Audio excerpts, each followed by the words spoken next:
सरकार को ये नहीं पता कि बॉलीवुड में क्या कुछ होता है पर्दे के पीछे? क्या महाराष्ट्र की पुलिस को ये पहले से नहीं पता कि अगर ड्रग कार्टेल है तो उसमें कौन कौन लोग शामिल हैं? क्या महाराष्ट्र में एनसीबी को ये पहले से इल्म नहीं है कि ड्रग्स आती है तो कहां से आती है, उसका पैसा जाता है तो कहां जाता है, जिसका जिक्र अभी ममता काले कर रही थी कि अल्टीमेटली वो आतंकवाद में मददगार होता है? क्या सरकारों को इस बात की इल्म पहले से नहीं थी? और अगर थी तो जांच क्यों नहीं हुई? और अगर आज हो रही है तो क्या इसलिए नहीं होनी चाहिए कि भाई पहले तो हुई नहीं तो अब क्यों कर रहे हो? मत करो। रोहित, इस मामले के दो पहलू हैं जी। पहला पहलू तो यह है कि ड्रग के मामले में महाराष्ट्र के अंदर चाहे जिसकी भी सरकार रही हो, वहां कभी कोई बड़ा ड्रग कार्टेल का कोई हीरो आज तक पकड़ा नहीं गया, कोई नहीं पकड़ा गया, किसी को नहीं। मामूली ड्रग पेडलर्स को ही पकड़ा गया है और एनसीबी के रहने के बावजूद पकड़ा गया है, क्योंकि बड़े को पकड़ने की हिम्मत न बीजेपी की सरकार में है, न कांग्रेस की सरकार में, न शिवसेना की सरकार, किसी में हिम्मत नहीं और न पकड़े जाते हैं। इसलिए ये बहस अपने आप में बेकार है। कुछ ड्रग पेडलर्स को पकड़ साबित कर देंगे कि देखिए हमने ड्रग में बड़ा भारी काम कर दिया। दूसरी बात क्या है कि ये जो पूरी की पूरी जांच हो रही है और हम लोग जो इस पर बहस कर रहे हैं कि जस्टिस फॉर सुशांत, मैं बीजेपी से हाथ जोड़ के निवेदन करना चाहता हूं, कृपया जस्टिस फॉर सुशांत मत करिए, क्योंकि एनसीबी अब ये साबित करने में लग गई है कि सुशांत सिंह राजपूत ड्रग लेते थे।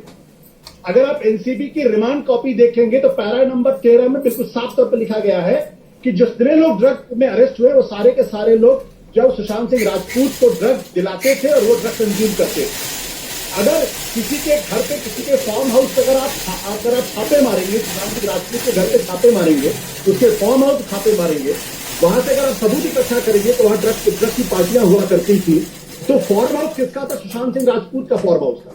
तो दरअसल कोशिश सुशांत सिंह राजपूत को न्याय दिलाने की नहीं है, बल्कि सुशांत सिंह राजपूत को खलनायक बनाने की है। और ये पूरे पहलू का सबसे दुखद है।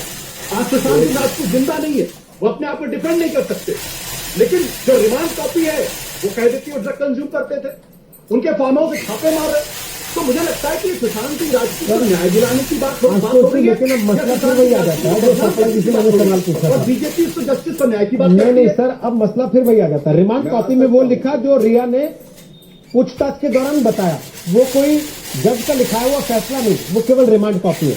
लेकिन अगर आप रिमांड कॉपी को भगवत गीता मानते हैं सर, और आपको लगता है इसी में जो लिखा है वही सत्य है, अटल सत्य, तो फिर तो जो रिमांड कॉपी लिखेगी उमर खालिद की मुझे उम्मीद है उसको भी आप मान लेंगे एज इट इज। उसके आधार पर फिर आप ये नहीं लिखेंगे कि दिल्ली पुलिस फंसा रही है उसको। नहीं रोहित, अगर आप हिसाब से तय करते हैं आप लोग, अगर आप रिमांड कॉपी को ध्यान से पढ़ेंगे तो उन्होंने कहा कि इन लोगों ने ये कहा है, और उसके बाद जो आखिरी पैराग्राफ है, आखिरी सेंटेंस है पैराग्राफ 13 का, एनसीबी कंक्लूड करती है और एनसीबी कंक्लूड करती है और कंक्लूड करके कहती है एक बड़ा सिंडिकेट है। उस सिंडिकेट को पर्दाफाश करने के लिए जरूरी है कि रिया की कस्टडी जो है वो जुडिशियल कस्टडी मिलनी चाहिए। अब सवाल ये है कि अगर जो बयान दिए गए उसके आधार पर वो निष्पक्ष निकले हैं, अपना इन्वेस्टिगेशन, जाहिर सी बात अपना इन्वेस्टिगेशन भी किया। तो मैं ये कह रहा हूं कि जो लोग सुशांत सिंह राजपूत को जस्टिस दिलाने के लिए गए हैं, वो लोग आज सुशांत सिंह राजपूत को ड्रग के ममता काले आपकी बात का जवाब दे रही है, फिर गौरव भाटिया आपके पास है। ममता काले पहले दिन से सुशांत के लिए इंसाफ की लड़ाई लड़ रही है।